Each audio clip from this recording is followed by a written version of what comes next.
بسم اللہ الرحمن الرحیم اللہم صلی علی سیدنا و مولانا محمد وعلی آل سیدنا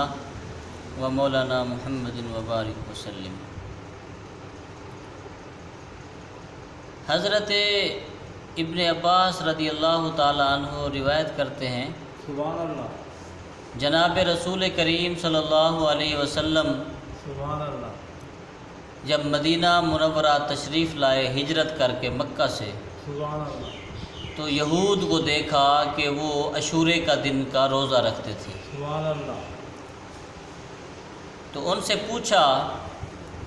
کہ تم لوگ عاشورے کا روزہ کیوں رکھتے ہو؟ سبحان اللہ، تو انہوں نے کہا کہ حضرت موسیٰ علیہ السلام کو اللہ تبارک و تعالی نے فرعون کے اوپر جب غلبہ عطا فرمایا تو وہ عاشورے کا دن تھا، سبحان اللہ، ہم اس دن کی تعظیم کرتے ہیں اور اس دن کا روزہ رکھتے ہیں۔ سبحان اللہ، جناب رسول کریم صلی اللہ علیہ وسلم نے فرمایا کہ تمہاری نسبت سے ہماری نسبت حضرت موسیٰ سے زیادہ ہے، سبحان اللہ، ہم بھی عاشورے کا روزہ رکھیں گے۔ سبحان اللہ، اور نبی کریم صلی اللہ علیہ وسلم نے عاشورے کے دن کا روزہ رکھا اور صحابہ کو حکم دیا کہ وہ عاشورے کے دن کا روزہ رکھیں۔ سبحان اللہ، نبی کریم صلی اللہ علیہ وسلم نے ایک بات اور فرمائی، کہا کہ ہم یہود کی طرح نہیں کریں گے کہ ایک روزہ رکھیں گے، ہم 2 روزے رکھیں گے، 9 محرم کا بھی روزہ رکھیں گے، 10 محرم کا بھی رکھیں گے،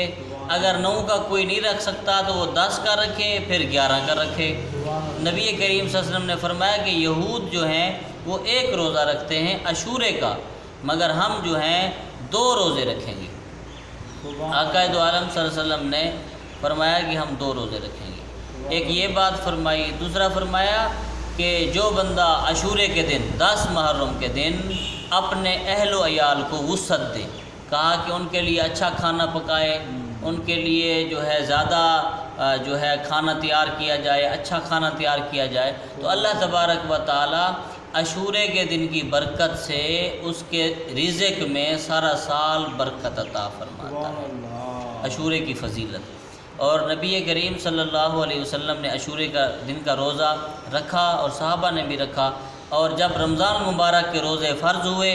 تو صحابہ نے عرض کیا، یا رسول اللہ ہم عاشورے کے دن کا روزہ رکھیں؟ تو نبی کریم صلی اللہ علیہ وسلم نے فرمایا جس کا دل چاہے رکھے، جس کا دل چاہے نہ رکھے، بہرحال جو رکھے گا اللہ تبارک و تعالی اس روزے کا ثواب 1 سال کے روزوں کے ثواب کے برابر عطا فرمائے، اور 1 سال کے روزوں کے ثواب کے علاوہ 1 سال کے گناہوں کو اللہ معاف فرما دے گا جس نے عاشورے کے دن کا روزہ رکھا۔ اور عاشورے کے دن کے روزہ غسل کرنا، عاشورے کے دن قبرستان جانا، عاشورے کے دن 10 بندوں کو گلے ملنا، اور عاشورے کے دن اپنے اہل و عیال کو اچھا کھانا کھلانا،